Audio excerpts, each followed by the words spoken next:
Good evening, everyone. I hope I'm audible. My name is Vivek Rathi. I'm National Director for Research at Knight Frank India. And a little background about the firm. Knight Frank is a UK headquartered international property consultant. We've here in the business for more than 100 years. In India, we're here for the last 30 years with more than 1,000 professionals across the top 8 cities where we have our offices. And besides that, we cover the whole of country across the value chain of real estate. I represent the research team at the Knight Frank Group in India, and what I'm going to share with you for the next 10 minutes are the findings from our 18th annual edition of the Wealth Report, which is a market-leading research piece and unbiased assessment of the wealthy across the globe. It is released out of our London headquarters, but covers the global dimensions on wealthy relating to property and beyond.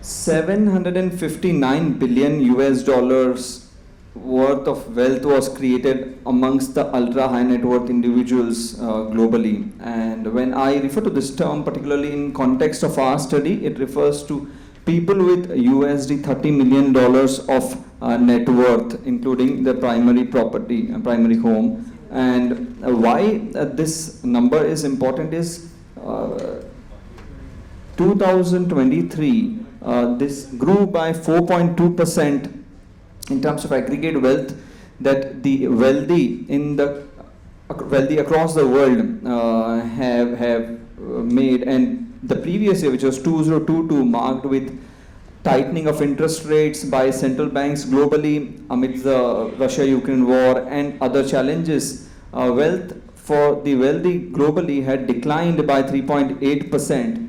So 2023 came as a positive development for aggregate wealth for the global wealthy. Now, what do we have in background of this? Why did this happen? Particularly, if you see diamond hands, particularly a term used for the tenacity of anything we're referring to, and particularly in this context, the ultra wealthy. Most of the asset classes, whether it was the S&P Global 100, which grew by 26% in 2023, or Bitcoin, which grew by 156%, or residential markets across the globe. We track a global residential house price index, which grew by 3.1% in 2023. Even economic centers, whether it was the global economy, which grew by 3%, the US economy grew by 3.1%, and Indian economy grew by 8%. So with all of this, you saw the reflection also on the wealth of the wealthy citizens across the globe.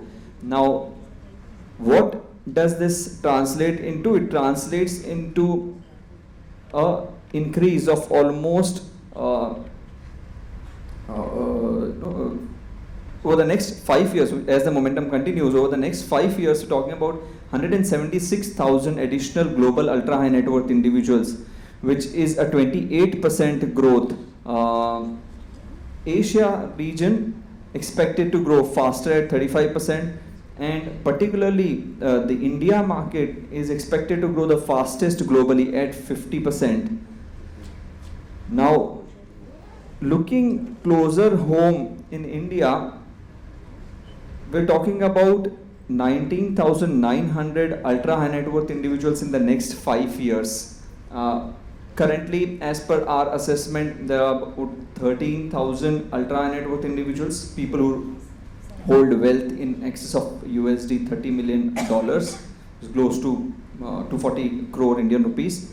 And in the next 5 years, expected to go up. And while we're talking in context to the ultra high net worth count in the country, but similarly it reflects in different bands ranging from HNI and so on.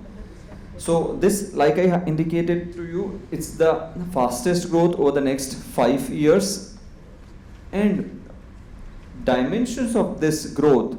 Now, in the next in year 2024, 90% of these ultra wealthy are expecting their wealth to grow, which is in contrast for their global counterparts at 77%. So it's showing up the kind of optimism that Indian wealthy carry in context to their wealth.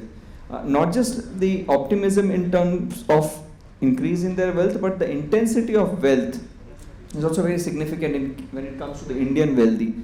And 63% of Indian wealthy expect a 10% plus growth in 2024. If you see the global comparison, which is 21%, clearly highlighting the optimism as well as the intensity of growth in India is remarkably higher compared to their global counterparts.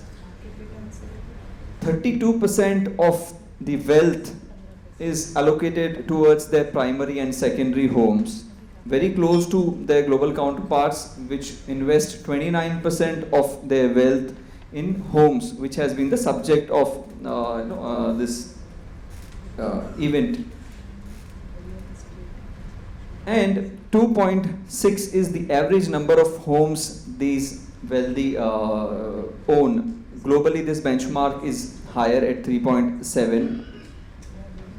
Now, there are a variety of reasons as per the study that we do, and we kind of, many HNIs across the globe are represented through this survey called the Attitude Survey, and it captures dimensions of wealthy on various accounts.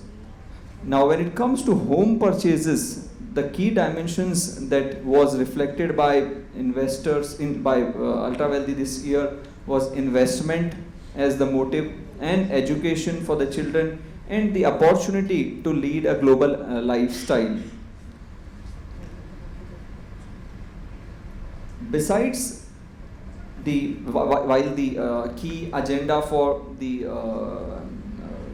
group here is property, we also looked at avenues beyond property, which is captured by the Knight Frank Luxury Investment Index, and the returns of the different asset classes which are identified as investments of passion are listed here. What you see here in the light colored orange bar are the performances for the last 1 year, and the darker bar showing up the cumulative performance of the last 10 years. What this does is it gives you a clear perspective of the returns different asset classes made in the investments of passion space, which is beyond property. And in this record, over the last 1 year, the Knight Frank Luxury Investment Index recorded -1% growth, which was a decline, -1%. Over the last 10 years, it has recorded a 100% increase. What does it reflect? It reflects 2023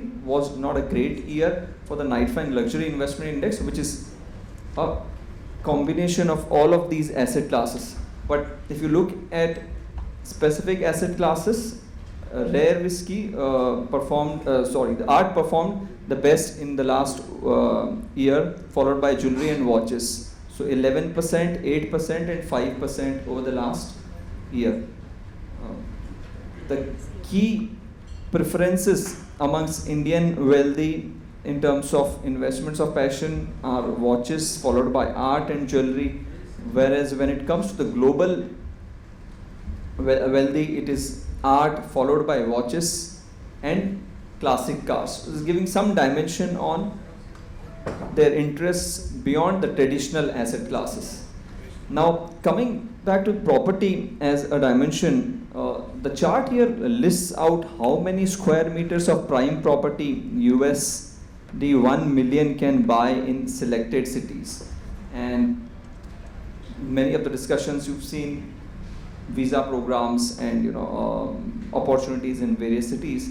This particular slide highlights what is the relative value proposition of different markets, wherein Monaco, which is identified as the most expensive market in our global study at 16 square meters for $1 million corpus, and followed up by Hong Kong at 22 and so on. When it comes to the Indian markets, Mumbai, for instance, provides 103 square meters for the same corpus.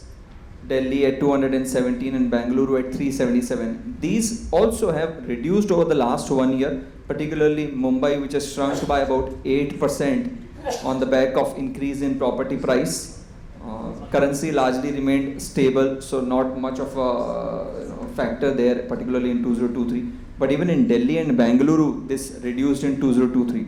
So the point here is when ultra wealthy, when wealthy look at it on a global scale, there is a relative value which they capture in Indian markets, and accordingly that is finding expression in many market performance trackers that you must have come across, where the mid and premium segment of the housing markets in India are doing really well. And this come across the country, it's reflecting, but very prominently in key markets like the Delhi NCR, Mumbai, Bangalore, and Hyderabad. Now, the Prime International Residential Index is a study which we do every quarter and is released to the world at large. We cover 100 global cities.